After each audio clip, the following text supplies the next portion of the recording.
In this video, I want to talk about relational algebra and relational model. Query languages allow manipulating and managing and retrieving data from databases. The relational model supports simple and powerful query languages, and they are strong and they have high amenability for effective optimizations. Query languages are not programming language. They are not intended to be used for complex calculations, and they support easy and efficient access to large data sets.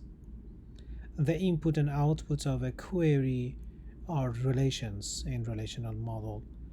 We have relations and inputs. We run the query, and at the result, we have some relations or tables. For our slides and our course, we have three tables: sailors, boats, and reserves. In the sailors table, we have SID, which is integer, name of sailors, rating of the sailor, and we have age of sailors in the sailors table.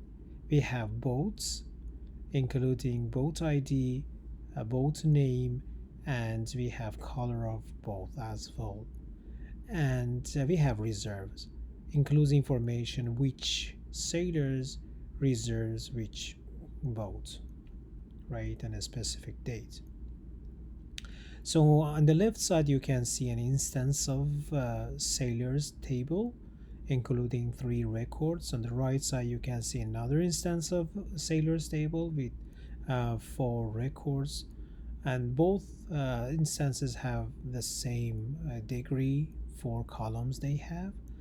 And we have an instance of reserve table as well. There are two mathematical query languages which form the basis for commercial language, which is SQL in our course. Uh, what it means is there are two fundamental query languages that we use for the logic behind of SQL. As you can see here, the query language can be procedural or can be non-procedural, right? In the procedural, we have relational algebra, which we will talk in this slide, and in non-procedural, we have relational calculus. So we need both concepts on logic to understand the logic behind of SQL. In relational algebra, queries are composed of operators. Each query describes a step-by-step procedure for computing the answer. In relational calculus, though, queries are a subset of the first order logic. Queries describes desired answer without specifying how they will be computed. Two types of operators we have in relational algebra. Either operators can be unary, that are applied to a single expressions, or the operators can be binary that applied to two expressions. We divide the operations into two categories. We have basic operations and derived operations. In the basic operation, we will talk about select, project, the union, set difference, Cartesian product, and rename. In derived operations, though, we have joins, different kind of joins we have, along with intersection and division. Let's start the first operator that we have here, projection.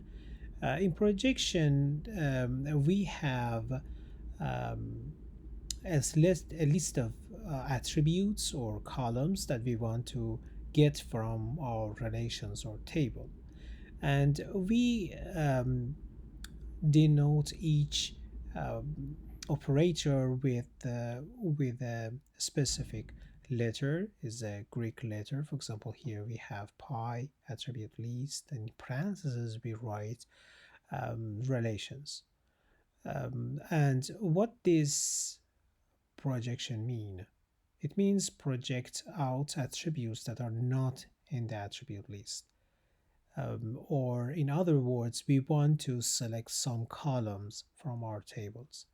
The scheme of the output relation contain only the fields and attributes that we have in the attribute list. For example, in input relation, the left side you can see an instance of sailors table with four columns. The original table has four columns, and the query we write here is project S name and rating on S2. It means that on this S2, which is an instance of sailors table, just select this name and rating, right?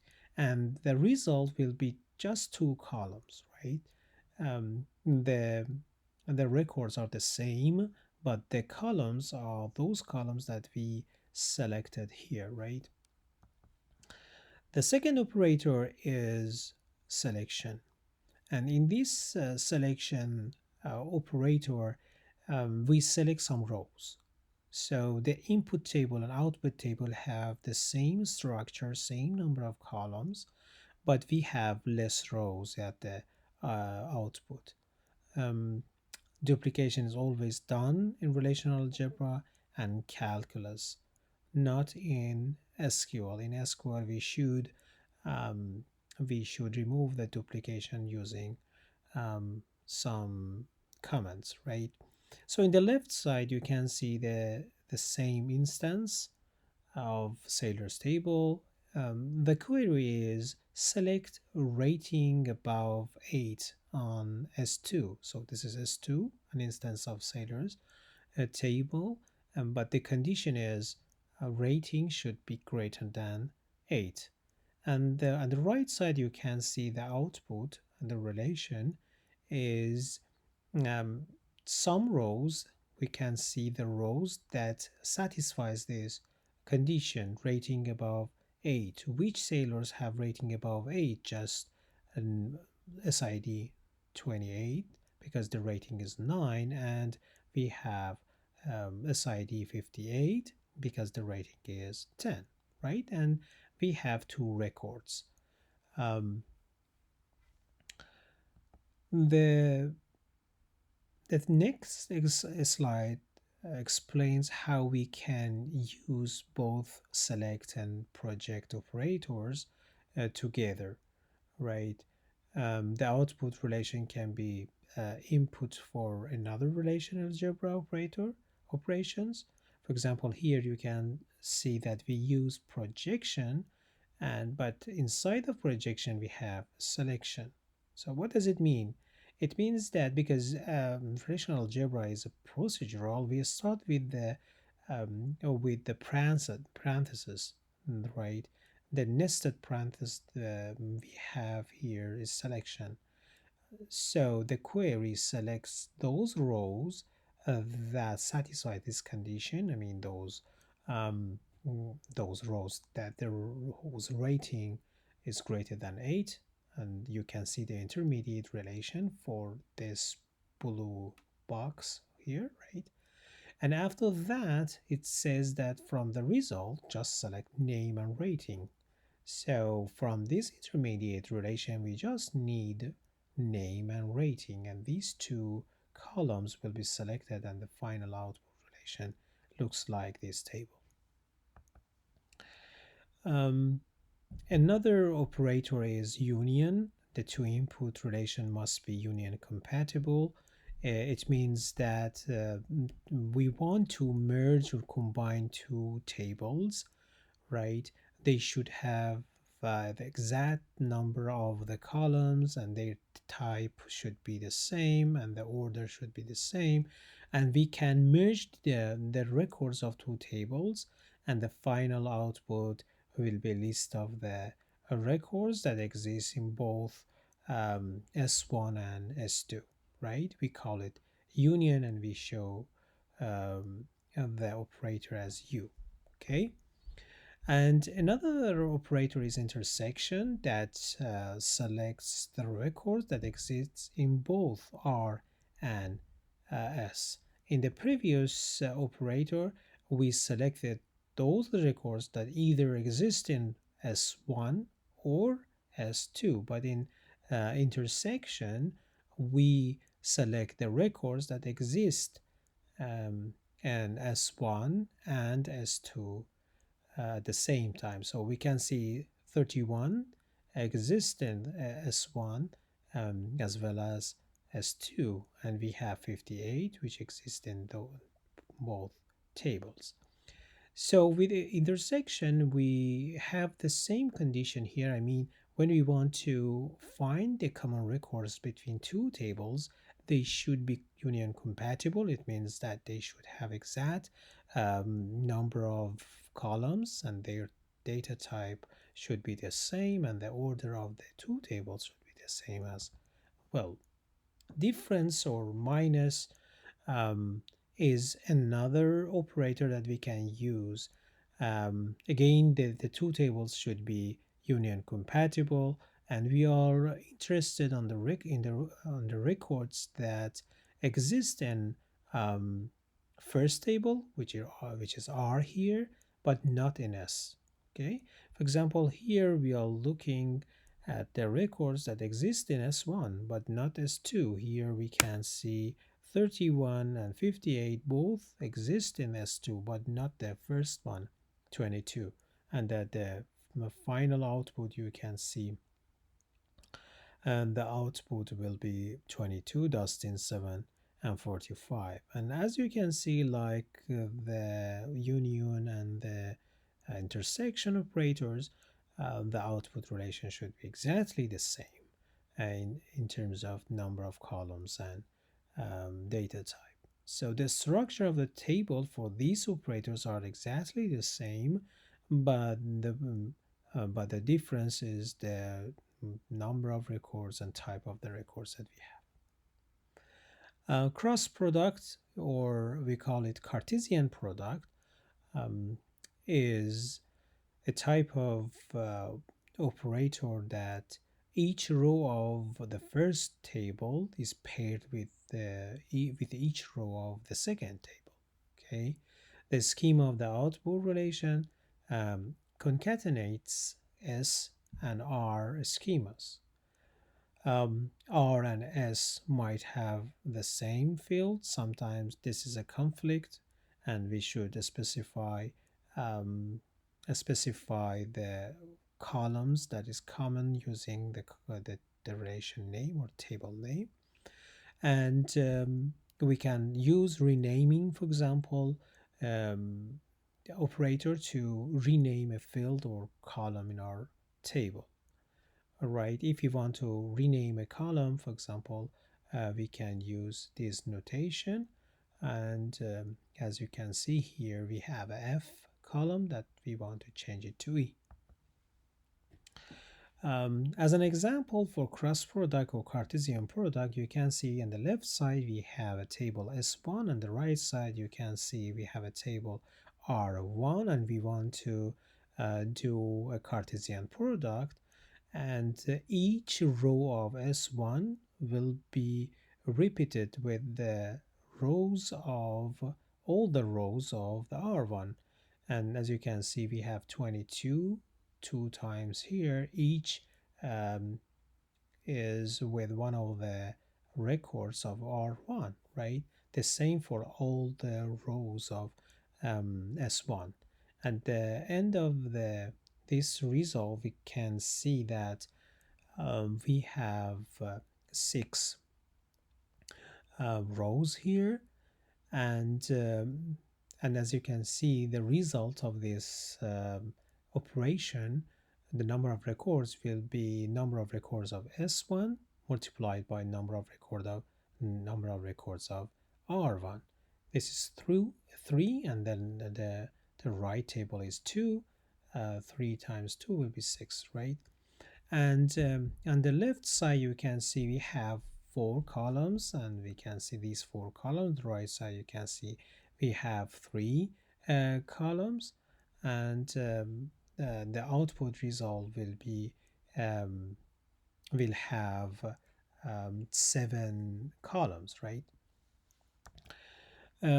We can use again the renaming. For example, here it says that in this table, the first column will be SID1 and the fifth column will be SID2, because when we do a Cartesian product for two tables that have common column, then we should change the name of the column, right, for those those fields. For example, here we change the first one, the first SID as SID1 and the second SID as SID2.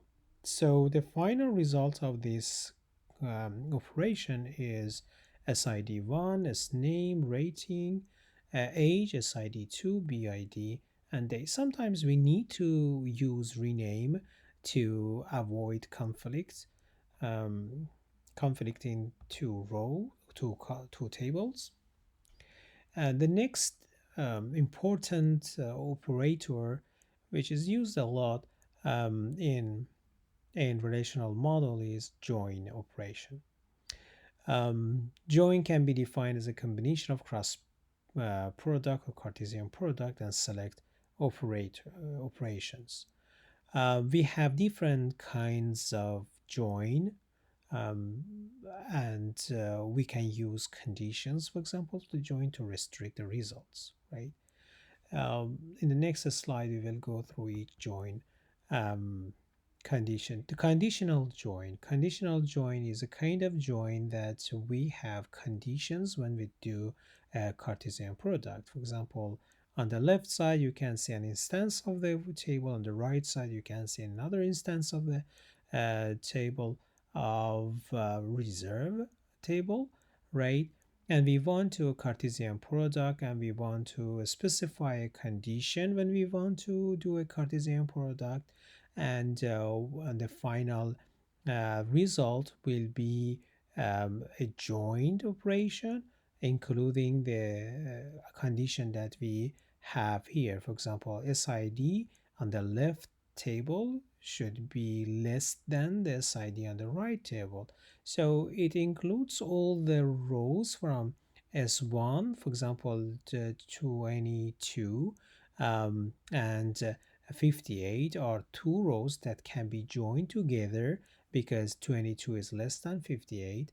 And another thing is 31 and 58 can be joined together. So we have a row for this combination as well. And at the final result, we have two rows. We cannot join 22 with 22 or 58 with 22 or 58 because they do not satisfy the condition. Another type of join is EQ join, a special case of conditional join where the condition contains only equalities.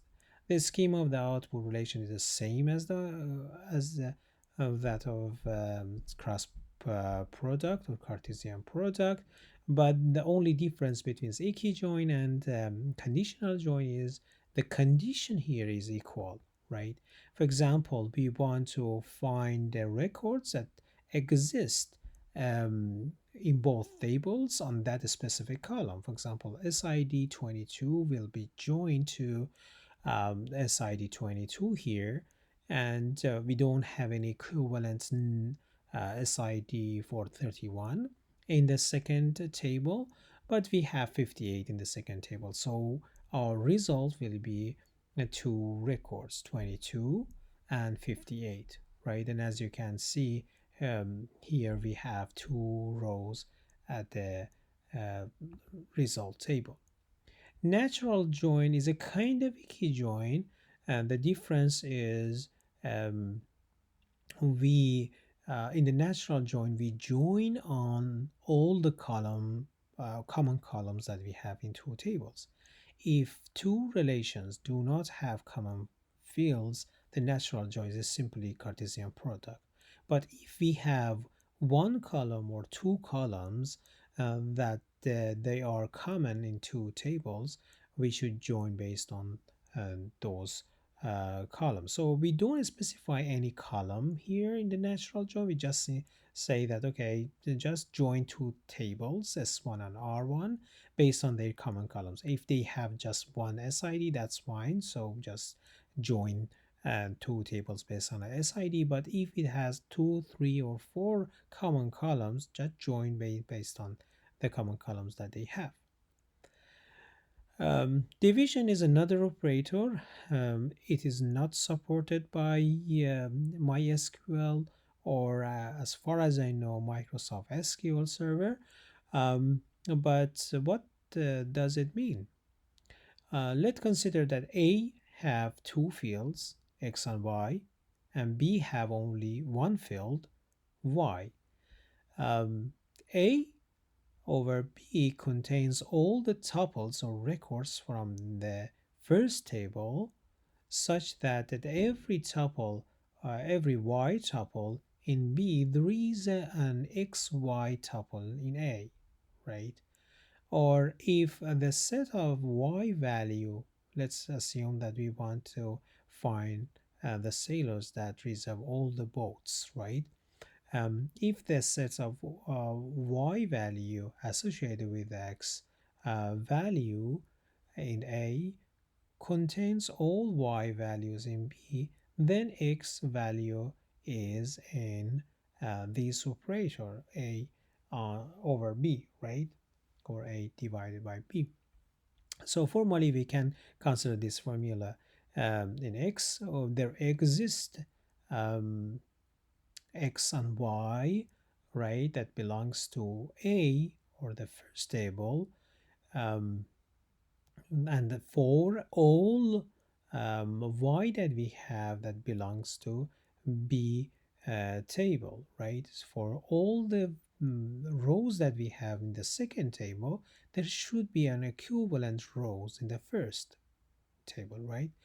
In general, X and Y can be any list of fields. Y is the list of fields in B, and XY is the list in the fields of A. Division can be derived from fundamental operators, right?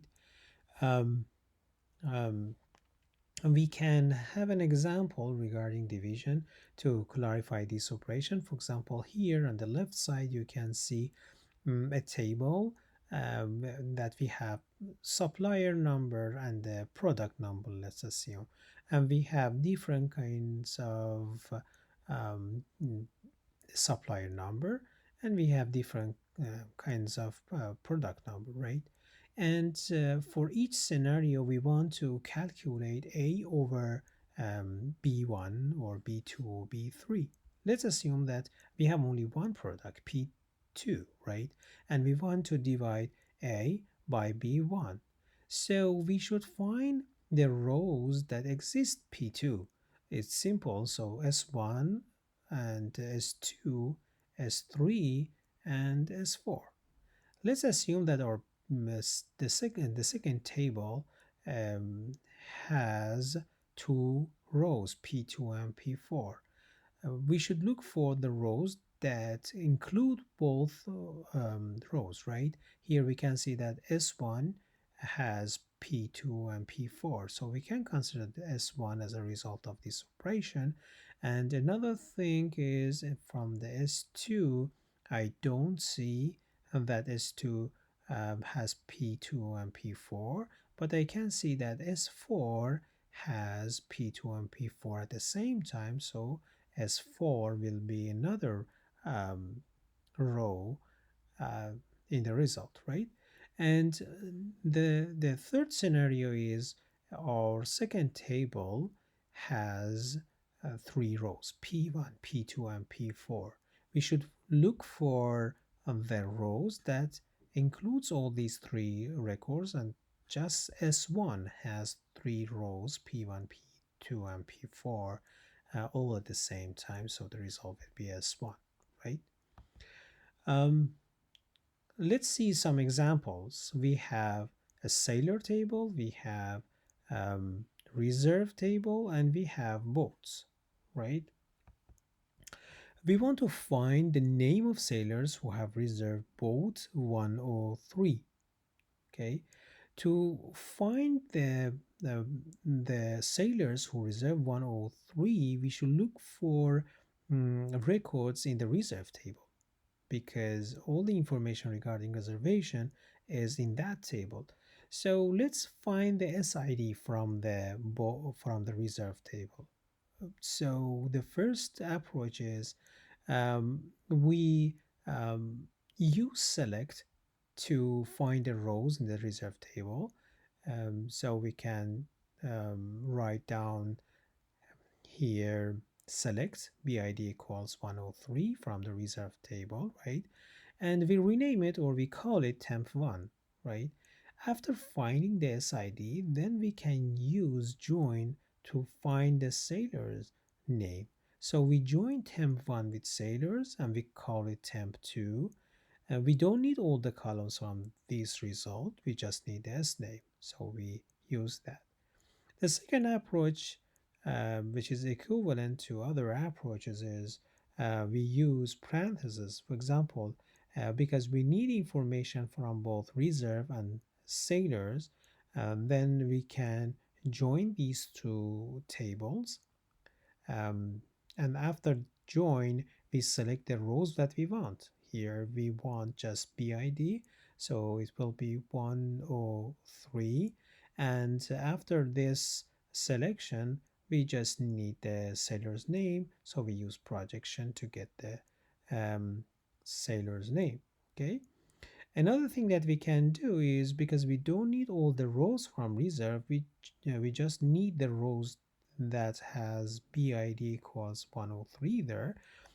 We can select the rows that we want from reserve. In these parentheses, you can see that we select just bid equals 103, and then we join it with sailors, right? And after all, we use projection to get what the columns that we want.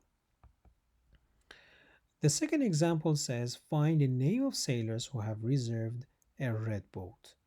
The first approach is okay, the color of boat exists in the boat table, right?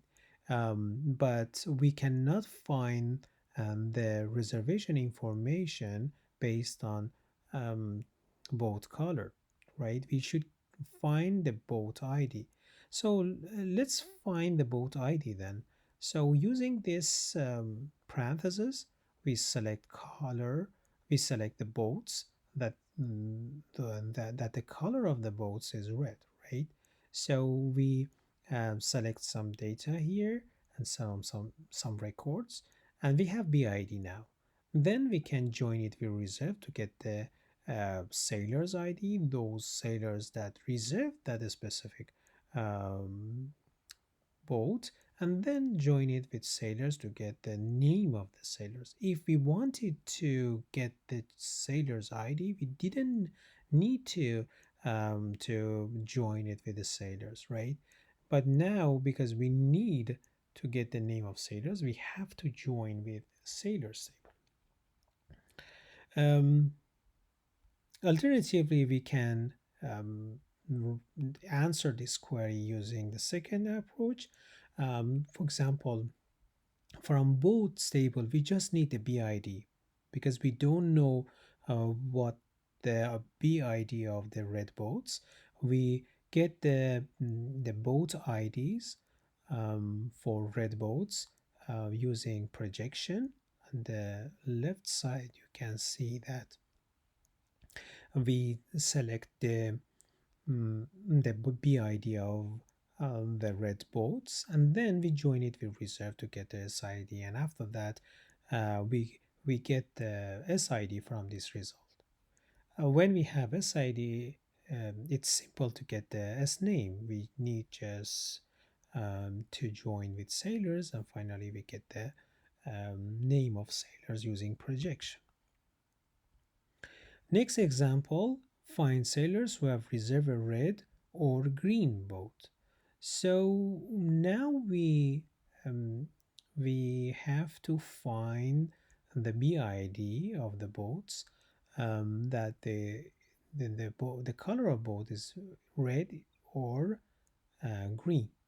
So to find the boat ID, we can use union. So here in the first operation, we find the rows that we have red boat, right? And we find the rows that we have green boat. So then we can combine these two um, tables together, and finally we get the boats. We call this operation temp boats through using rename operations. When we have that, then we can join it with reserves based on BID, and then join it with sailors based on SID to get the data. And finally, we select just the name of the sailors because we are interested in the name of sailors. In the fourth example, find the sailors who reserved a red and a green boat, right? To find that, first we should find the sailors that reserved the red boat. So in the previous slides, we saw how uh, to get this the information. So we need the BID of the red boats, and then we join it with reserve and sailors to get the sailor's name. We call it temp red. And in the same way, we calculate these operations using the green color of the boat. And finally, we have two set of data. Then we can um, use intersection to find the names that exist in both operations, right? Find the name of sailors who have reserved all the boats. When we find all means division. Okay. First, we want to find all the boat IDs. On the right side, you can see the parentheses that we have a projection. We using this operation, we get all the boat IDs. On the left side, we can see that we just got the SID and BID on reserves, right? So now that we have all the SID and their BIDs, we can use division to find the SID that reserve all the boats, right? And when we have that, we can join it with sailors to get the name of sailors. Find the name of sailors who have reserved all boats called interlake. So we have the boat name here. The only difference between this slide and previous slide is we are adding another condition. We are not interested in all the boats, but we are interested in the boats that has a specific name. So here we use select, and we select some names here, the name that we want here, and then we use division to get the sailors that reserve this specific boat, and then join the result with sailors to get the sailor's name. In this example, we want to find the name of sailors who have reserved at least two boats. To find the sailor's name or IDs, the technique that we use um, is Cartesian product.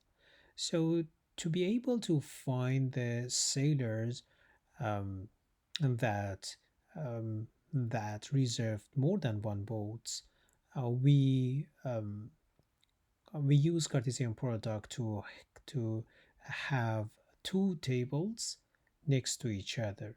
And both tables should be the same so that we can find out which sailors reserved which boats, right? So in this way, we use Cartesian product a table with itself, right? But which table? We should find the SIDs and SNAME and BIDs. That's why in the first row we can see sailors is joined with the reserve. They are joined together, and from this join we just need SID and SNAME BID to be able to see these three columns next to each other. Okay. Then in the next line, you can see again a rename, that we rename the name of columns here because we are doing a Cartesian product, a table with itself. And this is an example that I created here on the left side. You can see SID, SName, and BID. The name of the columns have changed based on the rename operator. On the right side, you can see the name of columns have changed as well. So these two tables are next to each other. Now we want to select some rows because we are not interested all the rows that we have. We are interested those rows that their SID is the same. There should be one SID or sailors that reserve two boats. So those SID should be the same. So we can see here in the condition, but their boat ID should be different because we are looking for sailors that reserve more than one boats. So as you can see, the first row is selected because SID is the same, and it says that Jack with SID 10 reserved boat 1 and boat 2, so it should be included in the final results. But the second one, which is Jack, for example, and we have boat 1 here, right? We are not interested in this row or the other similar rows because in this case, Jack reserve only one boat, right? So in this way, we can find the rows for sailors that reserve at least two boats. Find the SID of sailors with age over 20 who have not reserved a red boat. Um, so here we should use difference. First, we should find the sailors that um, that their age is greater than 20. Okay, so here we find the sailor's ID, but we want to see that which of these sailors reserve the red boat, right? To find the SIDs of sailors that reserve the red boat, we should join sailors, reserved, and boat to each other. And finally, we restrict that with the color red, right? Or we can alternatively, we can find the boat IDs, um, um, boat IDs for the red boats, and then we join it with reserves and sailors. From all these operations, we just get the SIDs because in the difference operation, the relations of the first relation and second relation should be union compatible and should have the same number of fields and types. So relational model is a kind of query language that we use, and it includes different operators to get the answer of the results. Like I say, is a kind of procedural query language that we use that um, as a logic behind of SQL. It doesn't mean that we can write these operators or these notations in MySQL or other program, other DBMSs. But to be able to write SQL, we should understand the concept behind of these query languages. And the last thing is there might be different ways to write the relational algebra for the same query. So I might write a query here in relational algebra that gets the same results of your query language, but our notation is different, for example, or the way that we get the data is different. Okay, so this is for relational algebra.